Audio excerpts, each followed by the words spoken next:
The following is a Furnish Brothers production.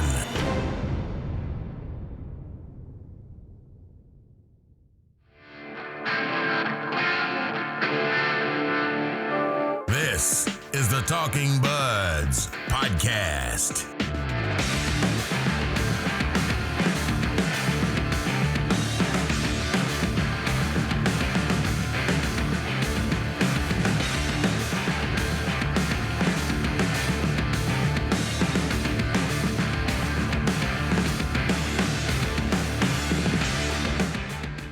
First time since March the 10th. Welcome everybody to the post-game edition of the Talkin Buds podcast. Ryan, we just got finished watching a Toronto Maple Leaf hockey game. It's almost hard to believe that today, July 28th, the Toronto Maple Leafs played a hockey game against the Montreal Canadiens, which the Montreal Canadiens got dressed in a Maple Leaf locker room. Yes, huge story before the game was all these pictures of the Habs dressing in the Leafs locker room. 30 degrees outside, playing hockey, and then you throw that little nugget of a Montreal Canadiens hockey team dressing in a Toronto Maple Leafs dressing room. That is just 2020, buddy. I know. What a timeline. I put on our Instagram that we are living in the twilight zone because I feel like we are. Before we proceed,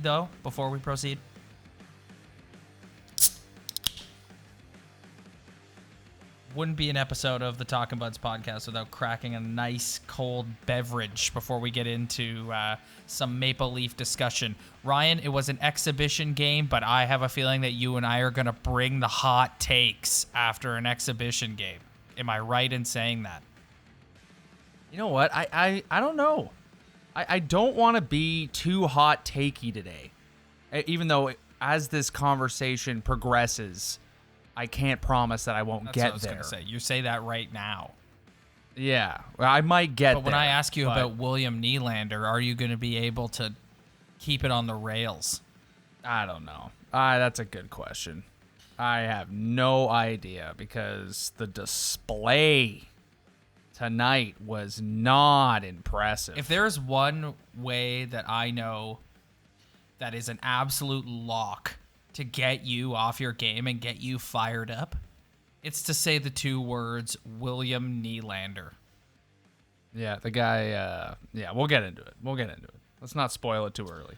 All right, before we get into the game, let's talk a little bit about the league in general. Ryan, you texted me this earlier this week, or over the weekend, rather, and I want to take a minute to discuss it.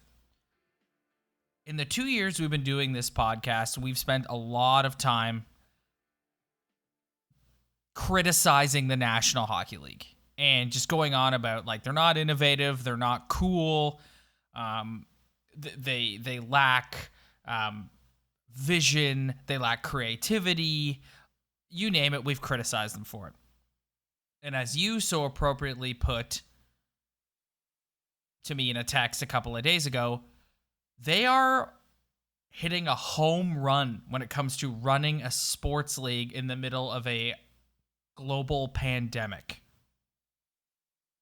Yeah, absolutely, man. Absolutely. And we rag on this league hard. So I think it's about time that we give this league its due.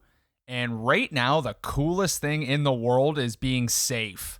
And this league is killing it when it comes to this whole setup, man. In the city, in Edmonton, like, just phenomenal, man. Just phenomenal.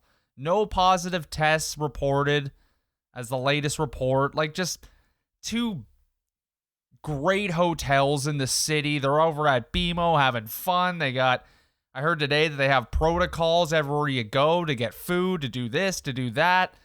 Then you look at the presentation tonight; it's phenomenal. Like, I am so impressed with this league. They are just dummying every other league when it comes to approaching this whole COVID situation. Like, they are just killing it, man. I got to give Gary and Deputy Commissioner Bill Daly their credit. What if there's if you could pick words to describe Bill Daly, charismatic would not be one that comes to mind. No. Absolutely not. Stoic, monotone, words like that.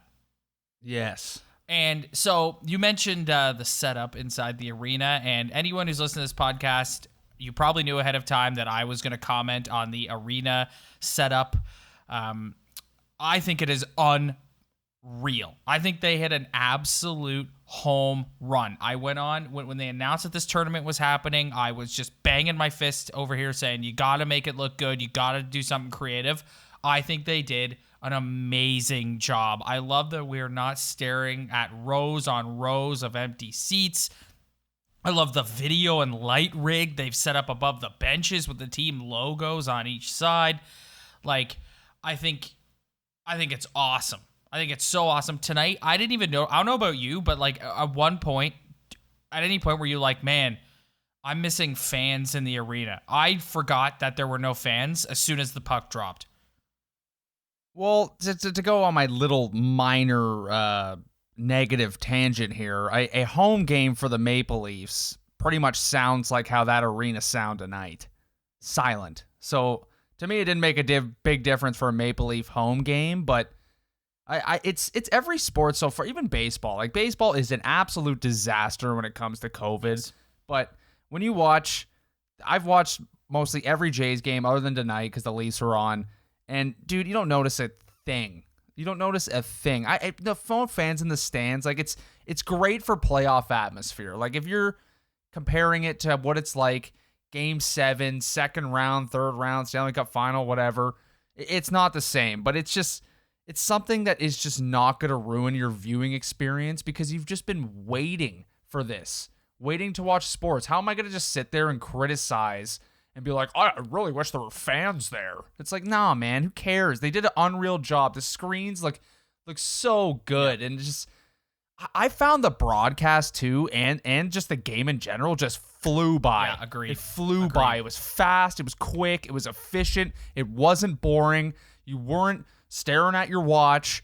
Just things happened quickly, and it was nice, and it was over. It was painless. It was phenomenal. I loved it. Couple new camera angles, because it's just like high above bird's eye camera angle. I loved that when they were on the power play. You can just see everybody on the ice. They gotta keep that angle only when they're in the O zone. I wasn't a huge fan of once the puck got out. It's like, okay, we got to go back to the old one, but the old wide shot. But just try. You know what? If you don't like the camera angle at first, you just got to appreciate that the broadcast is trying to do something different. Yeah. Like, just give them a chance. Try it. There's going to be different experiments in not just this edition in the NHL, the COVID edition, and future years of sports evolving. Like, there's going to be different camera angles. So let's just cut them a break on that. Yeah, I'm with you on that, man. But anyways, yeah, I think it looks amazing. I can't say enough about how much I love it. It's got me even more excited to watch all these games. Just whoever's idea it was to come up with that rig behind the benches with the huge screens and the logos and the lights, like, great idea. Yeah, it looks like big boy stuff, man. Like, that's just, it looks cool. I like it. It's cool. Awesome. All right, Ryan, let's stop beating around the bush and get into the game. The Maple Leafs defeat the Montreal Canadiens 4-2. Leaf goals from Ilya Mikheyev, 2 from Alex Kerfoot, and 1 from Morgan Riley. So where do you want to start? You want to start, give me some positives that you notice. Like, when you want to talk, I know you're a huge fan of the penalty kill. You want to talk Nick Robertson. What do you want to talk about? I just think, to start, even though this is an exhibition game, and you can read what you want to read into it. They only have one, and then the next game is the big one. But I thought tonight, the game is just the classic example of a Toronto Maple Leaf hockey game that they win. Like, they had some positive moments with Nick Robertson and that Kerfoot and Kapanen line. I thought the PK was just dynamic. Maybe next time when they go on a power play, they should just go a man down. Like, I thought it was phenomenal. They were so aggressive. You could tell that was something Sheldon Keefe worked on during camp. Yeah, it's like sometimes they're stuck in mud at some point in the game, but then you get them on the PK and they're Marner, Hyman, Kerfoot, and Kapanen all flying around the ice. I wish they could bring that aggressive forecheck that they have on the penalty kill, or that aggressive play in the neutral zone. Bring that to the power play. Bring that 5-on-5. Yeah, I don't know why. 0 for 3 on the power play tonight, so that was a bit of a miss. Same sort of story. Pass. Don't score. Yeah, it was brutal, but I just thought think what you want about the game. They did what the Maple Leafs have to do to win a hockey game, and that is capitalize on chances. Yep. and create chances on special teams, whether that is on the PK, which they're phenomenal at, or try on the power play, which was a no-go. But, man, this team has to capitalize on their chances, and I thought they did that tonight, and that was good enough for the win. Nick Robertson. You mentioned that line, Kerfoot, Kapanen, and Robertson. I think it was, based on what I saw in Leaf discussion tonight online, that was people really liked that line. I like that line too. I thought Robertson played well, man. I think he looks a bit small out there, but I thought he played well. I noticed him in the offensive zone. I didn't notice him in the defensive zone, which is, you always say that's a good thing. Yeah, talk to me about Nick Robertson. Yeah, he fits into the mold of this team. Like, he's just the same speedy guy who has some skill. He helped, like, that early penalty, I kind of felt for him. I was like, that's not the way you want to start off. But I think that the way that line played, it wasn't so much him individually, but him being a part of a 3-man group that could have so many good shifts with good forechecks and speed is going to help him. But I went on a rant a couple episodes ago about maybe just keeping him down. Don't expose him. Don't put him in a bad situation. But tonight, I'm watching the game, and I'm looking at the lines, looking at the lineup, and I see Freddie the GOAT. And I'm like, okay. And Anthony Stewart, after the game on the Sportsnet broadcast, made a comment that he'd rather have Freddie the GOAT other than Nick Robertson because of the size. And I don't know if Anthony Stewart has watched Freddie the GOAT, but the guy might as well be 5'9". Yes. When he's on the ice. If he played like Clifford or Muzzin, okay, valid point. He does not play like Clifford or Muzzin. If the guy was bruising bodies out there, I get it. But Freddie the GOAT might as well be 5'9". Yes. So what does Freddie the GOAT give you? An odd face-off win and a couple shifts a game. Like, is Robertson ready? Probably not. But it's just, I think if you're going to go with that third line like that's just a speed third line with two Kerfoot and Kapanen. They're not the most grinding type players, but you know what? They can get on a forecheck with speed. So I would rather have a guy. I've seen enough of Freddie the GOAT. I'd rather have a guy who has some upside, you can throw in on your second PP and see what you have in your future. Like Freddie the GOAT is done to me. Like, just throw this guy in, man. Like, I'm over it now. I'd rather him develop, but we don't have time for development right now. So I'm down for him on that line. I don't know about you. No, I'm with you on that. I'm in the same. I don't want Freddie the GOAT in the lineup at all. Like, I think the fourth line of Engvall, Clifford, and Spezza works perfectly fine for me. I don't. Freddie the GOAT's not on my team. Like, I don't see it either. As far as Nick Robertson goes, my tune has changed too. I was saying let's all dial back the expectations for the kid. My expectations remain the same. I don't expect the world from him, but do I think based on the way he played tonight, he earned a spot in the lineup in Game 1 against the Blue Jackets? Yes, I do. And do I think that line, even though it is a bit of a smaller finesse line, do I think they play and skate well together? Also, yes. And I think they're a good option to give you some jump, because we're going to talk a little bit about the top three lines. And when your top line is asleep like they were for parts of the game tonight, that's a great line to put out there and give you some jump and get a cycle going in the offensive zone and get some offensive chances. So and to take a page out of Dubas's book, those are three guys who can put the puck in the net. Like they are they. Nick Robertson's unproven. Is Kapanen a 50 goal scorer? No. Kerfoot, no. But they all have the ability to do it. Like Freddie the Goat, like the guy. I can't rely on him to do anything. Yeah. Other than just be a guy on the ice, forechecking. And you put it the right way. Expectations on Nick Robertson. I don't have any expectations for the guy watching tonight. Yep. It's just like here's a guy who scored 55 Genos in the O. That's phenomenal. So I guess you would expect a little bit of offense. Here's my one expectation I have on Nick Robertson. Okay, don't be a liability in your own zone. If you take care of the puck in your own end, I'm fine. I've got no gripes. I don't care if you don't score a goal. Like just don't be a liability in your own end. I just liked how tonight it looked like he was just hungry to like prove something. Yes. And when a guy, even though he has a lot of skills, hungry to prove something, means he's going to forecheck harder. He's going to take the body more. He's going to try to do everything he has to do to prove himself, especially on a third line situation.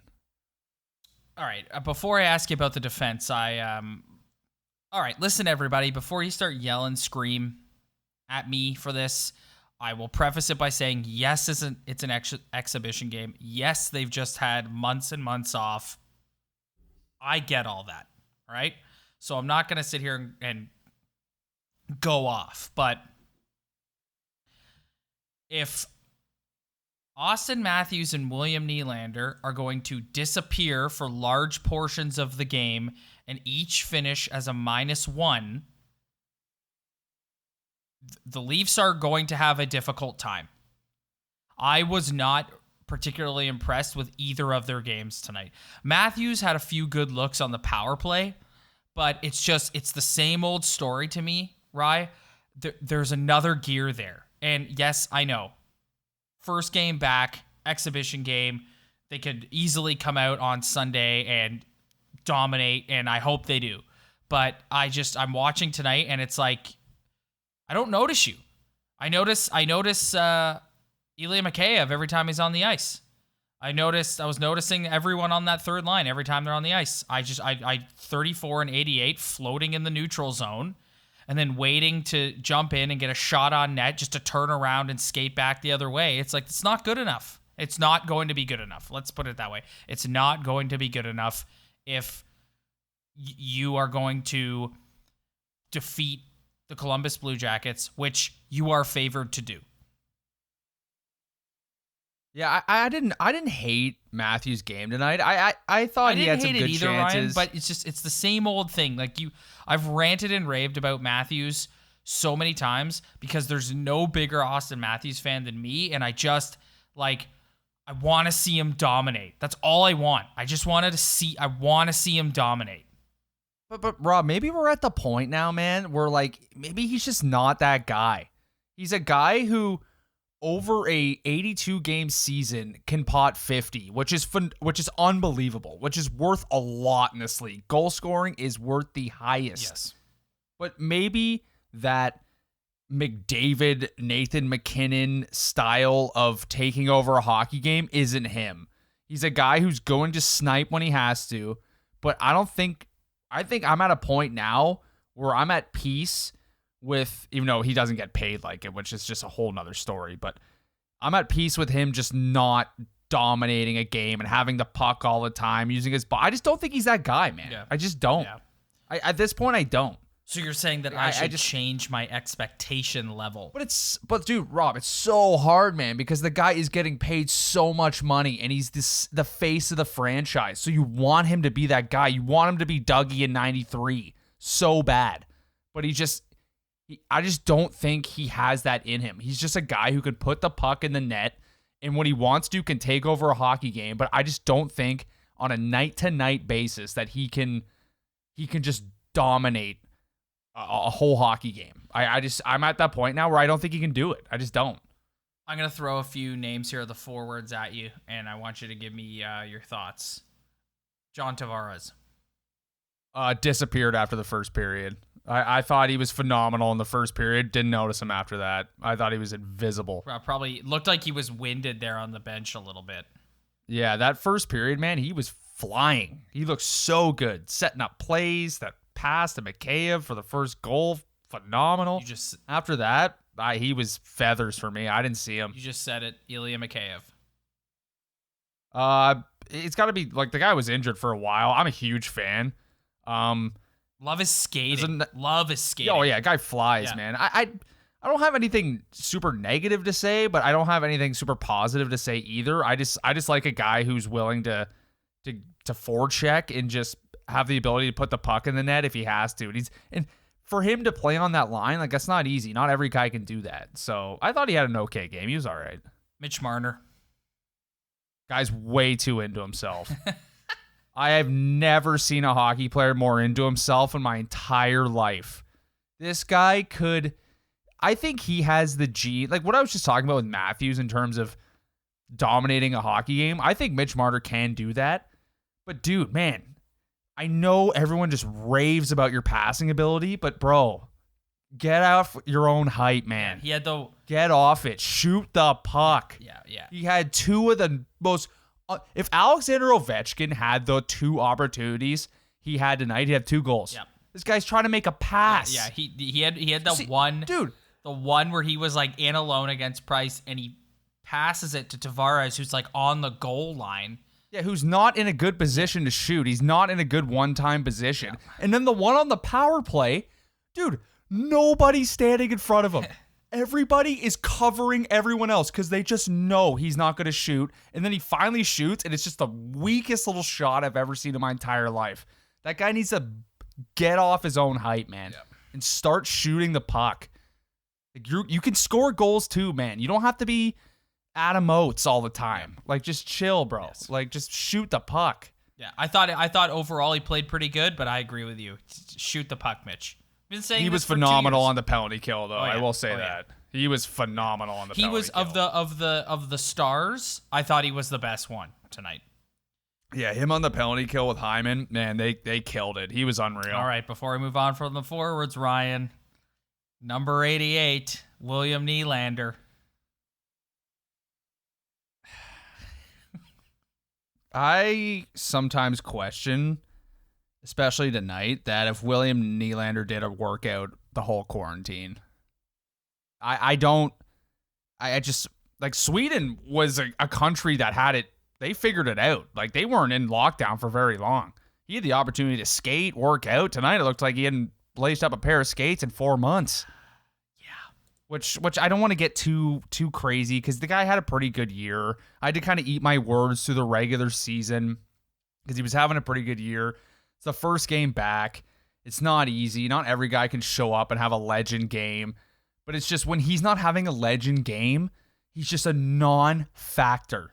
He's a non-factor. Some guys can not have a legend game and just kind of do little things, forward check. He is just a non-factor when he's not having a good game.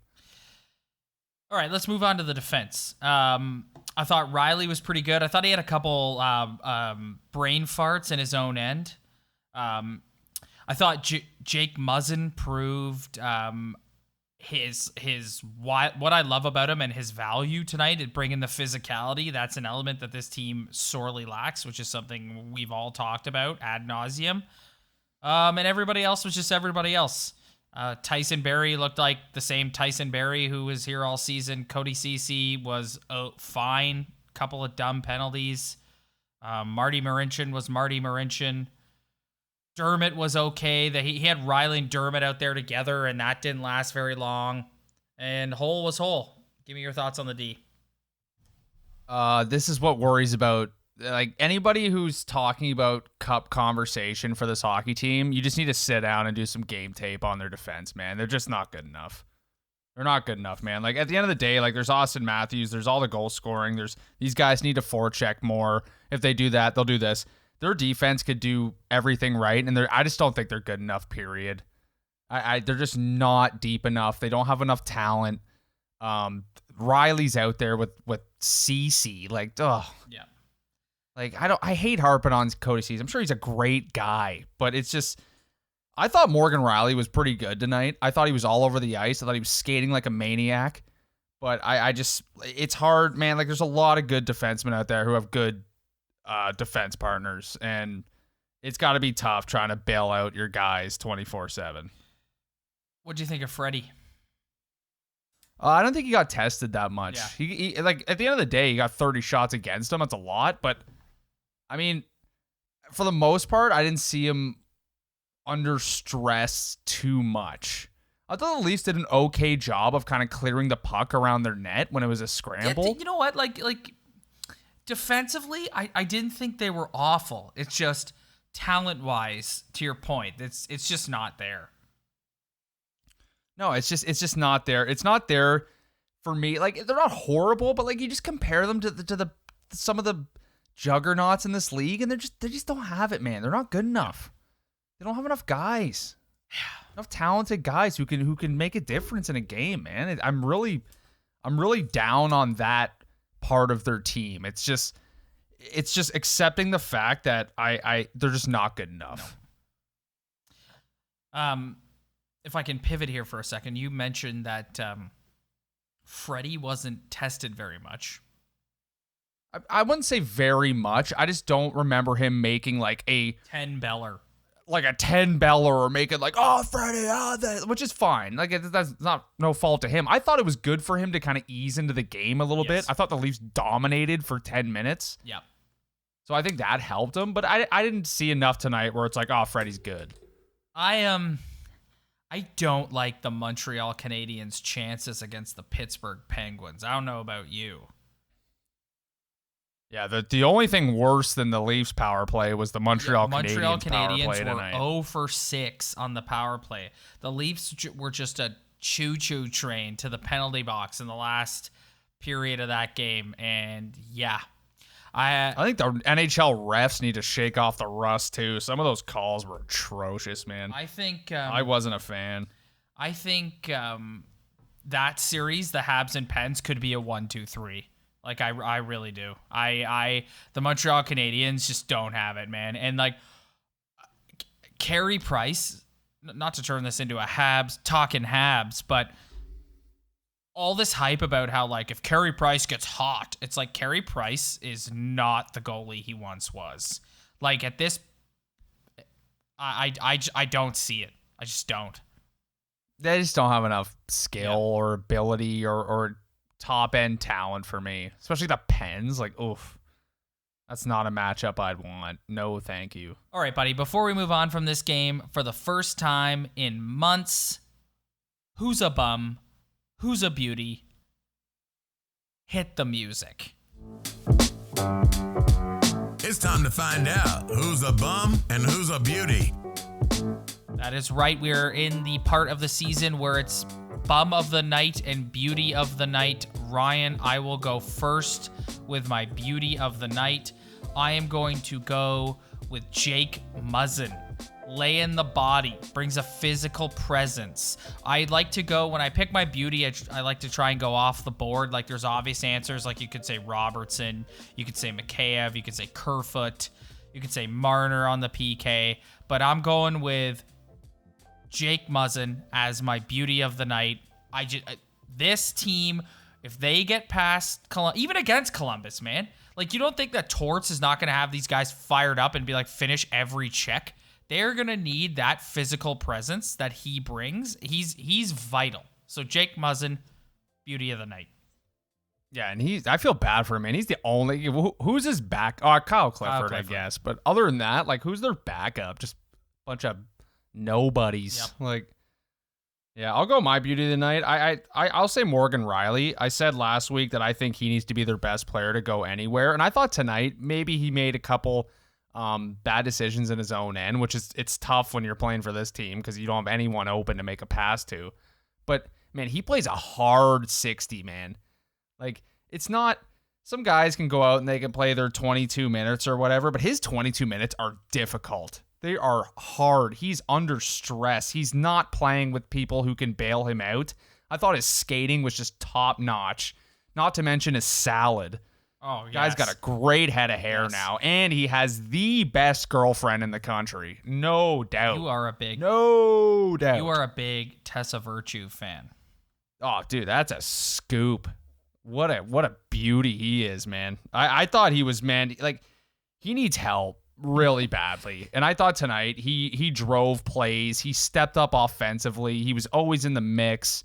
His skating ability is, I could watch that guy skate all day, man. He can skate like the wind with the puck and without. I thought he was the most noticeable player for them tonight, so he's my beauty of the night. So the obvious choice for bum of the night, the easy pick, is Cody Ceci. So I'm going to stay away from that one, and I'm going to go William Nylander, bum of the night. Not impressed. Like the Matthews-Nylander combo tonight left me feeling underwhelmed, but at least Matthews had some good looks on the power play and some good offensive chances. William Nylander, like, he just does it to himself, you know? Like, he just goes out there and it's the most blatantly obvious floating. And I'm a Nylander defender. So if you're listening to the Talkin' Buds for the first time, go back and listen to every episode previous. I'm always saying people's expectations of Nylander are too high and that's not the type of player he is and yada, yada, yada. However, we're in playoff time now. So if you're going to go out there and float, you're going to get bum of the night every time from me. So William Nylander, bum of the night. My bum of the night is the management team and the coaching staff for having March, April, May, June, July, around 5 months to prepare for the next stage of hockey, which is right now, and not doing a goddamn thing about that power play. Holy crap, that thing sucks. It sucks, man. It's no good. They don't know how to even get past the red line, bro. Like, it's brutal. Like, I cannot believe that a group of guys who are as highly touted about how skilled they are and how dynamic they are and how they just light up, they're so offensive. Dude, their power play is atrocious. How this power play was a top 10 power play in the NHL this year, even though if you look at the stats that before the whole COVID thing happened, it was atrocious, but I just can't believe that it's that bad. What is it a game plan? Are they just not like? I think it's I don't understand what it is. It's just they take too long to get set up, and they don't attack with speed. Flat-footed all the time. Yeah, like they don't attack with speed. It's like no, it's like don't. And I'm not saying fire it, dump, and chase. Of course not. You're on the power play. But it's like put the puck on your stick and fly over the other team's blue line and get set up quickly. Instead of just... I don't understand if this is like what Sheldon Keefe and the coaches are implementing. Like, are they stressing past the puck in the neutral zone and in your own end 5,000 times so you're flat-footed and the other team has time to get set? Like, I don't understand what the game plan is, man. It's terrible. There's no intensity. Just the intensity, bring the intensity from the penalty kill to the power play. Like, that's all I want, because the power play, man, it's you cannot win a thing in this playoff if you cannot capitalize on the power play. And if they don't score power play goals in this series against the Blue Jackets, they're done. You literally took the words right out of my mouth. If you go back to our episode last week, we said they need to capitalize on their chances, and that means score power play goals. And if they don't do that, no good. Like the Blue Jackets aren't giving up 2 shorties a night like the Habs did tonight. No. Habs were sleeping on the power play. They were atrocious too. But man, if your penalty kill is producing more offense than your power play, like that's a big problem for a group of guys who are so skilled. Like, I wish I could just be a fly on the wall in that dressing room, that film room, and listen to what they're trying to stress to these guys on the power play, because it is just, I don't understand. I get D-to-D passes. I get passing backwards to create space on the ice, but it just creates them being flat-footed and the other team just perfectly set up, and all you got to do is just put a little pressure on them. If you're an opposing team, you just got to put a little pressure on them, and they'll just crack. They'll give the puck away. It's down the ice. There goes 25 seconds. Like, I just don't get it. I don't understand. See, you said you said at the beginning of the episode you weren't going to get too riled up. It's so bad. Like, it is. every single NHL analyst you ever hear talk about the Leafs, what a skilled hockey team. It's just, but on the power play, dude, like, this is where you shine when you're a guy who puts the puck in the net or creates offense, and it's just, I don't get it. I don't get it. When they went on their so bad. When they went on their first power play tonight, I was like, here we go, fresh start. And then it's just like, nope. Pass, out of the zone. I don't understand, like the draw. It's the drop pass. They're not the only team that uses it. They just don't attack. For some reason, but Ryan, it's a microcosm of what they are as a team. Like, they're not a physical, intense team, so they don't attack that way. Like, somebody put the puck on their stick. You can all skate really fast. Mitch Marner, you can fly. Put the puck on your stick and fly over the other team's blue line, and everyone follow him quickly and get set up.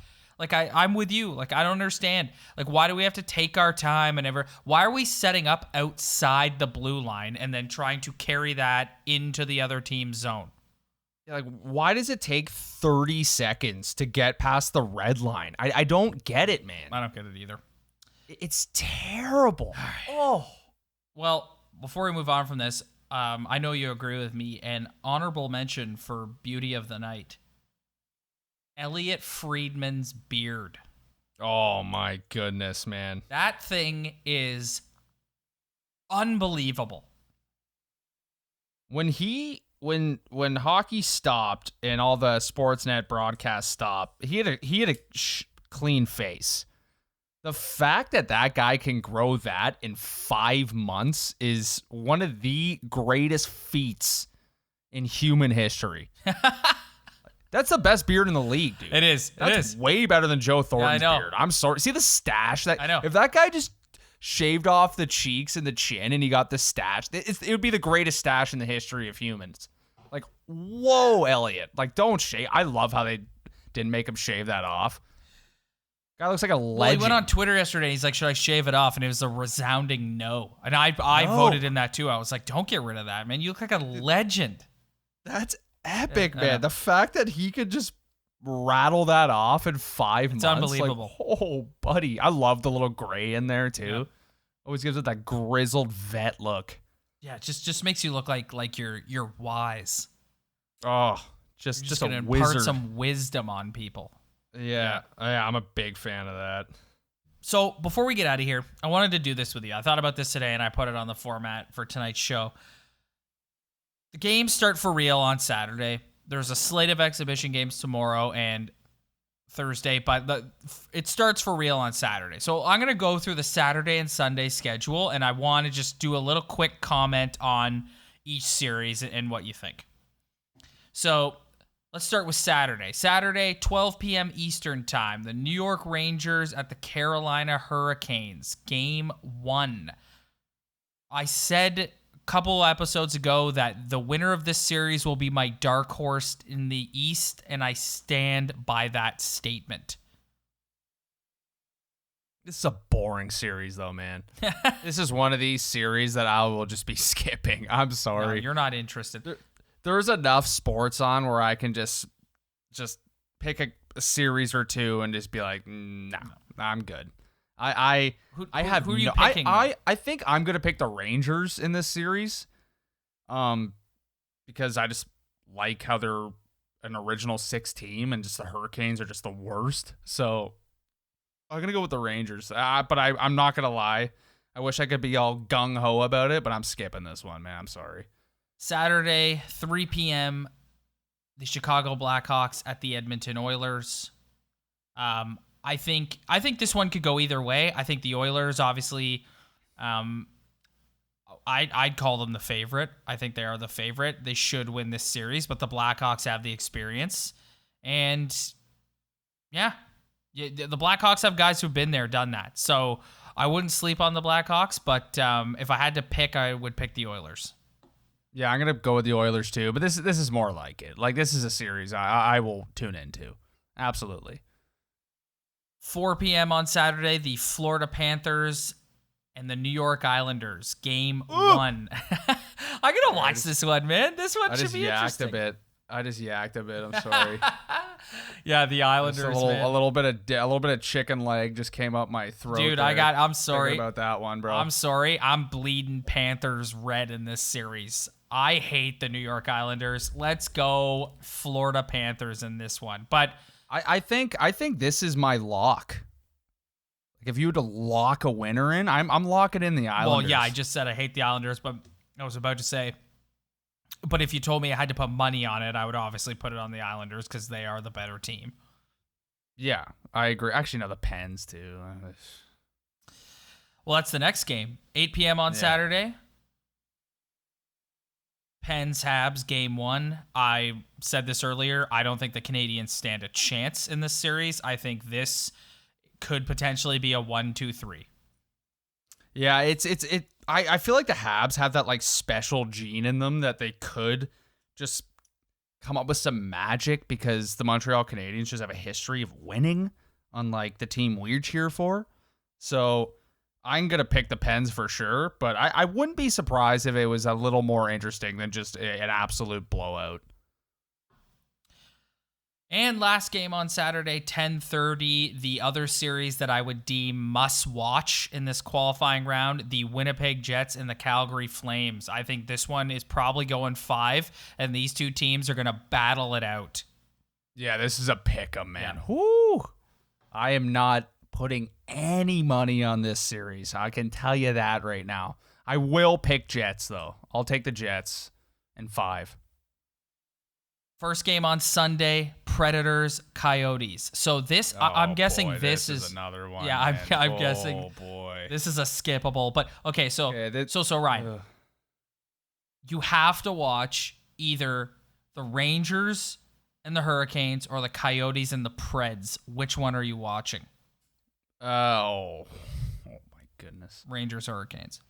Yeah, I go Rangers Hurricanes just because the Rangers are an original 6 team, and I'm a huge fan of their uniforms. So I'm gonna go with the Rangers. The Preds and Coyotes. Oh no, you could torture me, forcing me to watch that series.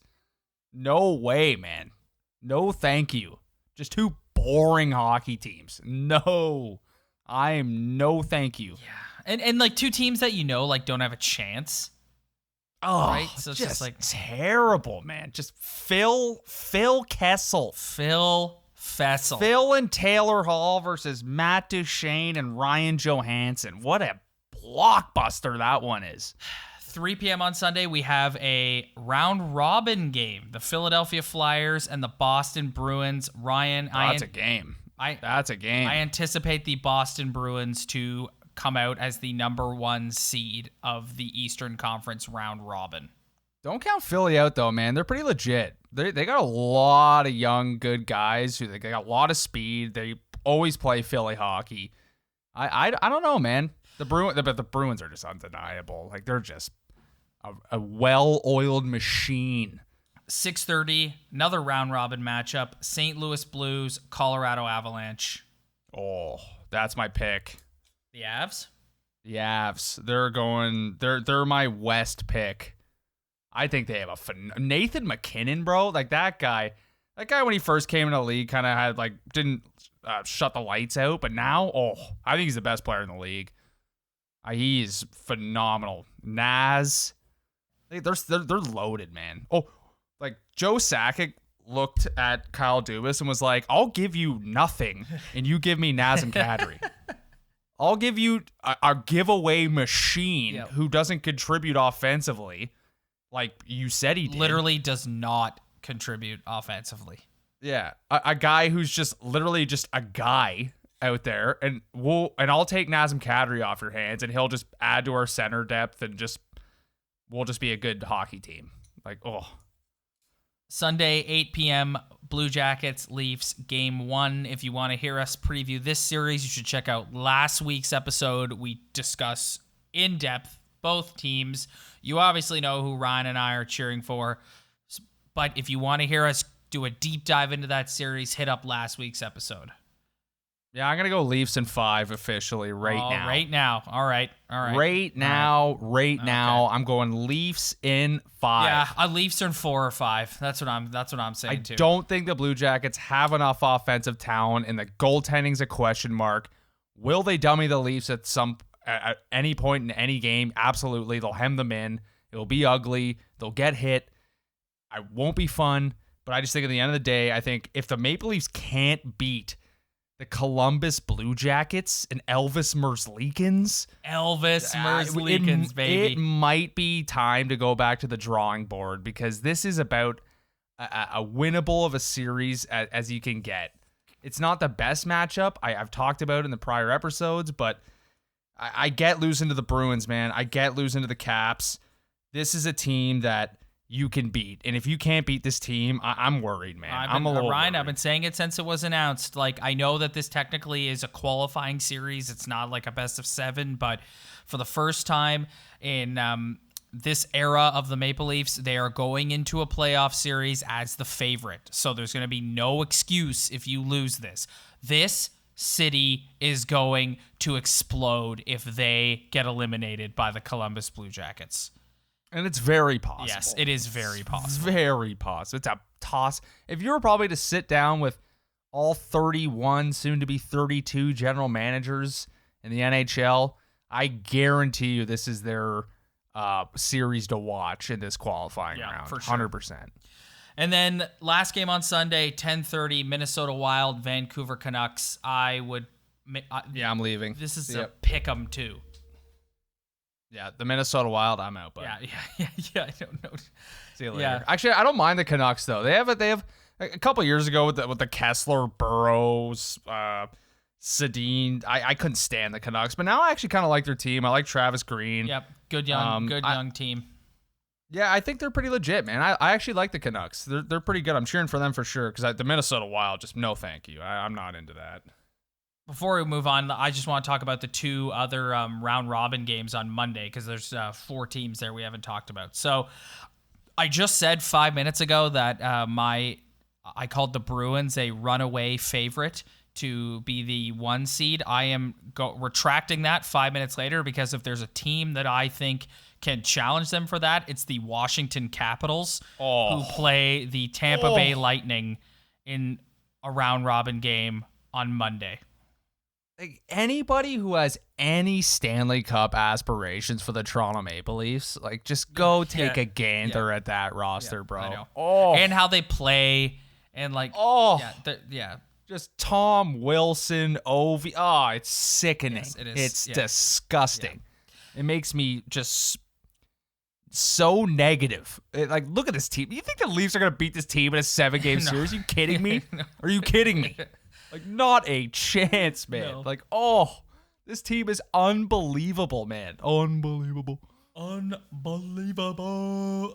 Last but not least, Monday, 6:30, Dallas Stars, Vegas Golden Knights. I'd put so we just said the 2 favorites in the East are the Caps and the Bruins. My 2 favorites in the West are probably the Golden Knights and the Avalanche. And you know what? Let's make it 3 St. Louis Blues. Yeah, the Blues are legit. Yeah. You can't count out the Blues. I like how Dallas is in this top 4 thing because they've kind of been just meandering around the league for the past couple of years with good ability, but now they add Joe Pavelski, who's been the best player on the Sharks for forever, and it's just now they're just a good hockey team. I think they're legit, man. I like them. Ryan, this is officially the last podcast that we are going to do before the madness starts, buddy. Are you ready? Are you ready to open the bar? Oh, and the intro too. Are you ready for a postseason pint? We didn't think we were going to get to do it this year. Tallest pint you got. Oh yeah. Not even be a pitcher after this series. A postseason schooner. Yeah, I might have to drink a whole pitcher to myself after the Leafs get dummied in 3 games. Oh my God, could you imagine? I don't even want. Oh my God, this city is going to explode if they get eliminated by the Columbus Blue Jackets. I can't. No. But one more thought about tonight's game before we go. Yep. When the Habs made it 2-1, and then when they scored later to be within one goal again, I said that this is the true test for this hockey team is, will they unravel? We can talk about the hemmed in, the power play, the this, the that, but this team, its worst tendency, its worst habit, its worst trait is absolutely unraveling when things start to go wrong. So tonight, I was pretty proud of them. They answered twice with 2 quick goals after I thought they were going to break down, and that's how you're going to beat the Columbus Blue Jackets. You got to stand up through adversity and respond. At the risk of sounding like negative guy, it's easy to not implode against the Montreal Canadiens. It's not going to be as easy when you've got a team that has torts behind the bench, that plays as well defensively as the Blue Jackets play, and they're gonna be so physical. That's the thing about this series that is really making me nervous is, like, you don't think Torts is gonna be in there just firing these guys up. Finish every check. They can't handle you if you're out there finishing checks. Lean on them. They don't like it. They can't take it. Like, you can just hear him now. You can see the videos on the Blue Jackets Instagram now of him saying that type of stuff. Yeah, it's scary, man. But we're gonna find out Sunday. I'm excited, man. I'm so excited. This is unreal. This is unreal. Then, like, I got the Bud Lights ready to go. Got the snacks. Let's go. Yeah, and then we're gonna just talk about it. Yeah, then we're just gonna talk as soon as it's over. And then if they lose, we're just gonna come on and be mad. Yeah, you might as well just. I'm sure some people, if they might as well just record our sound bites of the negativity, because if they go out and just suck, just replay that negative sound bites over and over and over again. Well, Ryan, before we head into this, I just want to say, enjoy, my friend, and enjoy to all of our fellow Talkin' Buds listeners. Come on this journey with us. Hopefully it lasts longer than 3 to 5 games. It's going to be fun. We can't wait. Thank you guys for downloading, and we will see you after Game 1, Leafs Blue Jackets on Sunday.